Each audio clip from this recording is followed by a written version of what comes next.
तमामु घणो आहे। हारी ऐं आबादकार उहे ख़र्चो घणो ॾेई रहिया आहिनि। सिंध गवर्नमेंट चए थी पई त असां जेका हिन वक़्तु कणिक वधि में वधि पोखाईंदासीं। तव्हां कणिक जे वधि में वधि पोखाईंदो, पहिरियां तव्हां आबादकार जिन सारियूं पोखियूं आहिनि उनखे तव्हां रेट त सुठा ॾियो, उन्हनि जो को थकु त लहे। उहे ग़रीब ख़र्च घणो भरनि था पिया ऐं उहे परेशान आहिनि। त ज़ाहिर ॻाल्हि आहे जॾहिं सारियुनि जा इहे रेट ॾिसी करे उहे कणिक कीअं पोखींदा। हिन वक़्तु सिंध गवर्नमेंट जो वॾो ज़ोर आहे त कणिक पंहिंजी पोखी वञे। जॾहिं तव्हां सारियुनि जो अघु इहो कयो था, तव्हां सुभाणे खां पोइ कणिक जो रेट बि तव्हां इहो कंदव त पोइ आबादकार कणिक कीअं आबादी कंदा, उहे हारी जेके आहिनि उहे कीअं आबादी कंदा। असांजी गुज़ारिश आहे जमीयत उलमा इस्लाम ताल खे कंदकोट जे तरफ़ां त जल्द खां जल्द हारियुनि सां इंसाफ़ करे अघु वधायो वञे।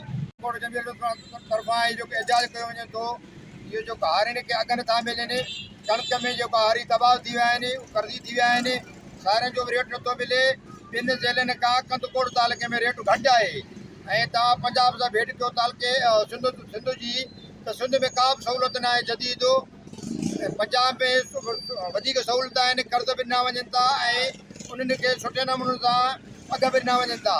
सिंध ऐं असां डीसी साहिब खे अपील कयूं था त मंडी ते ध्यानु ॾिए ऐं जेका अघ जेका घटि ॾियनि था ऐं मिक्सर वधीक कटनि था, इनखे जेका सुठे नमूने सां रेट ॾिनो वञे हारियुनि खे ऐं जो मुआशी क़तल ख़तमु कयो वञे।